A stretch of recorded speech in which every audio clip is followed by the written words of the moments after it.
E preste atenção numa coisa. O divórcio, como alguns pensam, ele não acontece da noite para o dia, não. Mas é o resultado de uma sequência de erros cometidos pelo casal durante a caminhada, que são verdadeiros divórcios factuais, até que um dia acaba culminando na drástica separação. Conheço casais que os conflitos se estabelecem simplesmente porque um deles, ao escovar os dentes, aperta o tubo de pasta de dentes pelo meio. Ou porque o tampo do vaso ficou levantado, porque o marido esqueceu. Isso é o mal de muitos homens. Ou talvez o papel higiênico esteja do lado contrário, quando o marido foi substituir um que acabou. E, gente, por muito menos se criam conflitos dentro de casa, no casamento. Algumas coisas que passam desapercebidas no casamento são algumas frases que eu particularmente julgo ter um poder extraordinariamente mágico para elaborar qualquer situação de conflito, que são, por exemplo, me desculpe, meu amor, ou foi eu quem errou, prometo não me comportar mais desse jeito, obrigado, meu amor, ou me perdoe, ou olha, eu te perdoo, ou então agindo com espírito de tolerância, né, com o outro, quando o outro, por exemplo, comete algum deslize,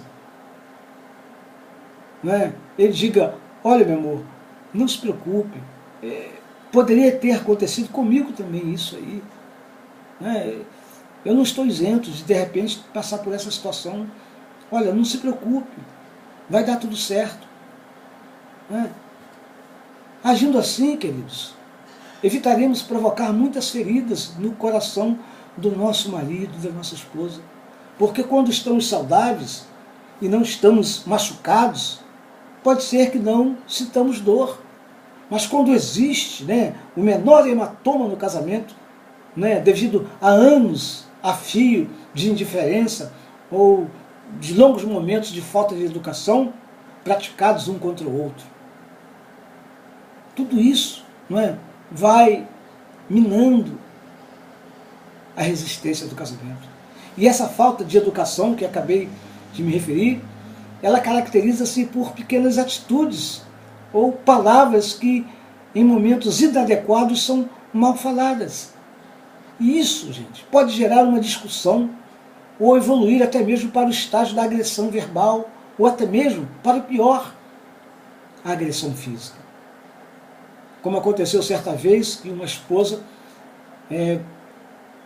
veio pedir um conselho por um conflito que estava vivendo no seu casamento, e ela reclamava que o seu marido iniciou as agressões com ela, dando pequenos apertões nos seus braços e deixando marcas roxas, manchas roxas, e dava nela solavancos, e daí, né, para os empurrões e até mesmo socos. Eu, particularmente, entendo que o marido que agride a sua esposa, a sua companheira, fisicamente, não conhece o amor de Deus. E não conhece o amor que Deus tem pela sua igreja e a forma que Ele cuida da sua igreja e determinou que nós, os maridos, também cuidássemos da nossa esposa. E esse homem que procede dessa maneira, ele transgride as suas leis, as leis de Deus, e também, né, transgride a lei dos homens. Né? Uma lei que todos nós conhecemos como a Lei Maria da Penha, né, que está lá no número 11.340 da Constituição, porque, diga-se de passagem, essa lei está em vigor desde o dia 7 de agosto do ano de 2006, ou seja, vai para 8 anos ou mais que esta lei está em vigor, mas mesmo assim, alguns homens, alguns maridos, continuam maltratando as suas esposas e tratando-as com extrema violência e desumanidade. Existem homens que estão fazendo muito mal às suas mulheres, quando dentro de casa, constantemente, quando não fisicamente falando, expõem sua companheira a massacres psíquicos variados, demonstrando assim ser um homem portador de extremo desequilíbrio e desvio de caráter. Porque é isso, um homem espancador é uma pessoa que não tem caráter. E o que tenho observado em meu ministério com a poimênica pastoral, né, no aconselhamento à família e casais nesse tempo, é que muitos casais e famílias, pasmem, dentro da própria igreja, têm vivido relacionamentos de pura fachada. Então, quero te fazer uma recomendação preciosa, amado casal. Não permita que o seu relacionamento continue assim.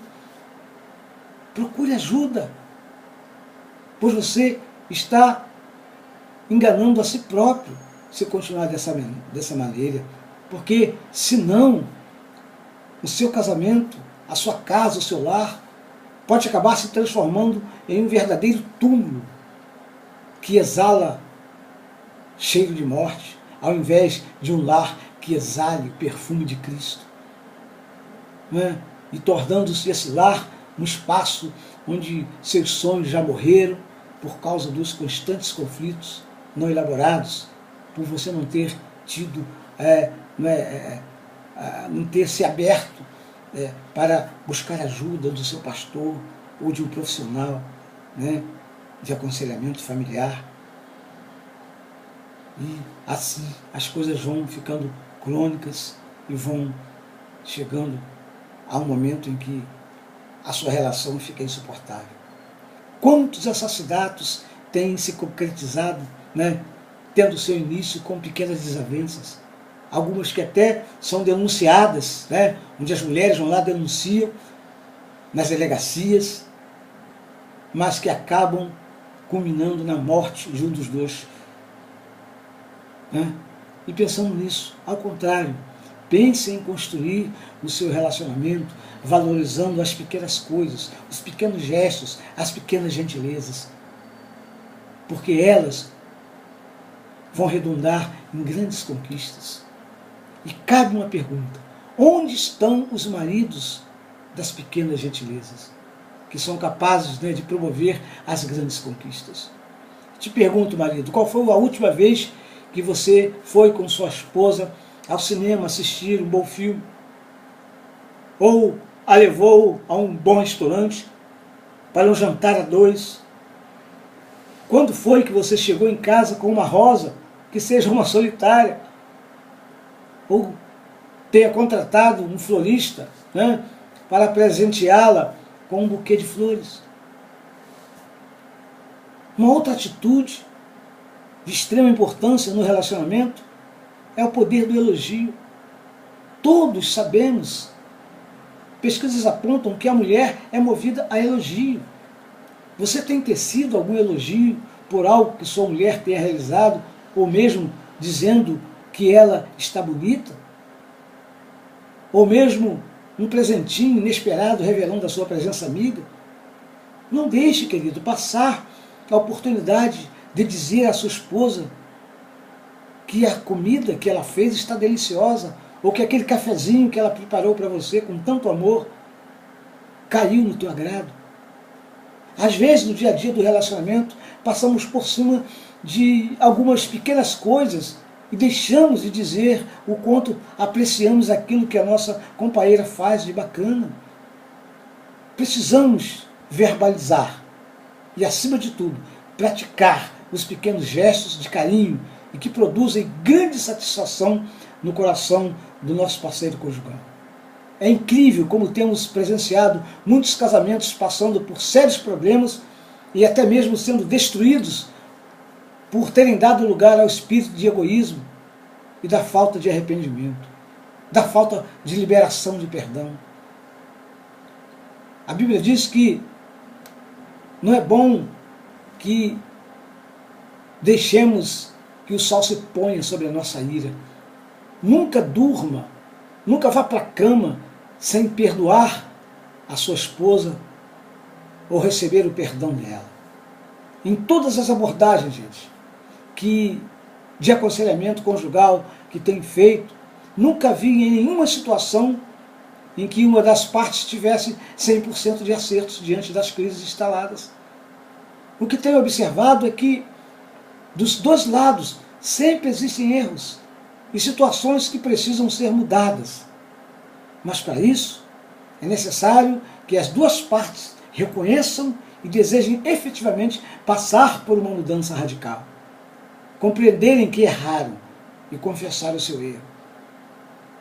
Mas o problema é que quando um dos cônjuges, se considera dono da verdade e não quer admitir que também errou, aí fica muito complicado se produzir o acerto entre as partes, pois o orgulho, gente, é contraproducente para que o casal atinja um estado de felicidade no casamento.